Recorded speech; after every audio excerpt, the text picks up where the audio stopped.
Hello everyone, I'm Kevin, otherwise known as Form BX257, here to bring you another 1980s G.I. Joe tour review. And today I'll be taking a look at the G.I. Joe Survivalist, the 1987 Outback. Like a lot of 1987 and 1988 characters, he doesn't make any cartoon appearances. But he makes his first comic book appearance in the old Marvel comic run of G.I. Joe in issue 59. Survivalist is kind of an odd title for him. To me, it's more or less a personal term rather than a occupational title. In his file card, it's more or less a survival trainer, meaning that he has the responsibilities of training the G.I. Joe team for self-sufficiency in the field. In the comic books, he was more like a lone force recon kind of a character, which I guess is basically what a survivalist is in this context. And survivalist, I guess, is more of an easier term to understand.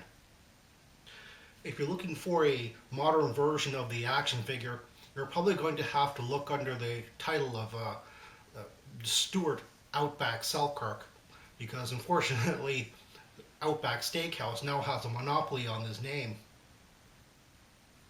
Outback comes with some interesting accessories. His lone weapon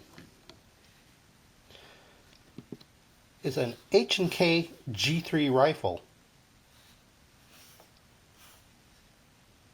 A little more accurately depicted than what the 1986 Dial Tones weapon was. At least the listing on his card back actually is correct in this case. Like the 1987 Tunnel Rat, he comes with this massive backpack, a survival backpack. Unfortunately, because it's so massive, it's really hard to actually stand the figure up without a figure stand when this thing is on. One of the nice things I like about this backpack is it has a molded frame on the inside. Once you go load bearing, you never go back. He also comes with a web belt, which is more like web gear.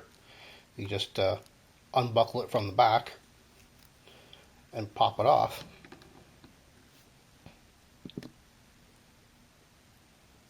There's nice little random pouches all over the belt. And last but not least, he comes with a hip-mounted flashlight.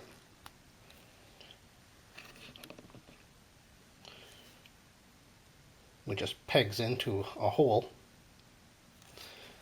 And while I've seen some people actually fit this into his hand, I'm afraid my figure's hand is quite a bit hard, and I'm afraid of cracking the thumb off if you put it in there.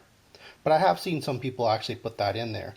Unfortunately, because it's an angled head flashlight, you kind of do have to handle it by the shaft. You can't just I mean, obviously it can fit on with just the peg, but it kind of looks wrong in that case. Unlike a lot of other flashy t-shirts that some of the G.I. Joes wear, I actually do think the Outback t-shirt with the huge survival written on it actually suits him, because it really reminds me of the type of t-shirt that soldiers do wear during training exercises. Outback isn't hard to find on the aftermarket, but he is kind of hard to find sort of mint and complete. One of the toughest things to find is the rifle with the strap attached. Unfortunately, the straps do tend to break at the tips.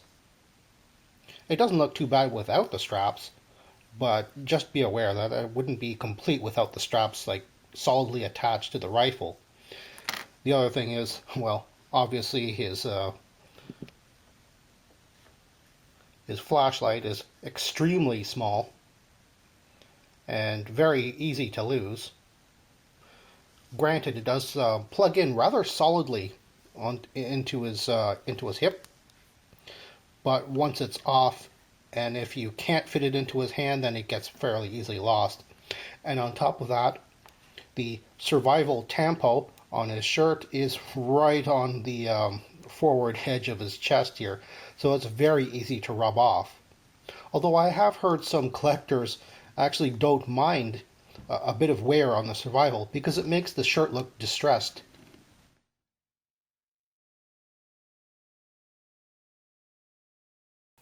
Another thing I forgot to mention when looking for an Outback figure in the aftermarket is to check the fit of the web belt harness.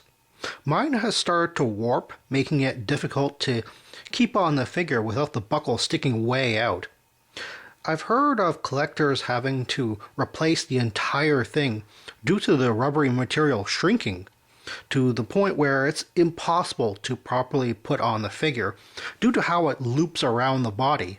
It needs a more perfect fit as opposed to a belt which can deal with a bit of shrinkage. Check out the photos on my Facebook page where I place the harness backwards with the buckle facing forwards on Outback's stomach versus how it normally goes behind the back.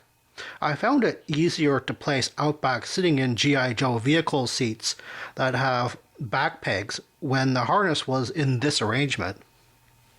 I know some collectors complain that he looks like some outdoor camper without his weapon, but I think he's so well detailed in design it's easy to think of him as an homage to the 1970s G.I. Joe adventure team. Adventurer, explorer, rescuer. It makes an interesting break from pure military. I just kind of wish his backpack wasn't so big and some of the extra plastic went to giving him a knife. What's a survivalist without a good blade by his side?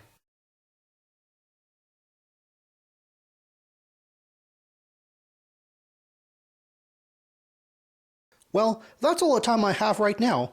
Please check out my Facebook page for more information and behind-the-scenes photos for these reviews. Thank you for watching this video, and stay tuned for next time to see another 1980s G.I. Joe toy review. See you then.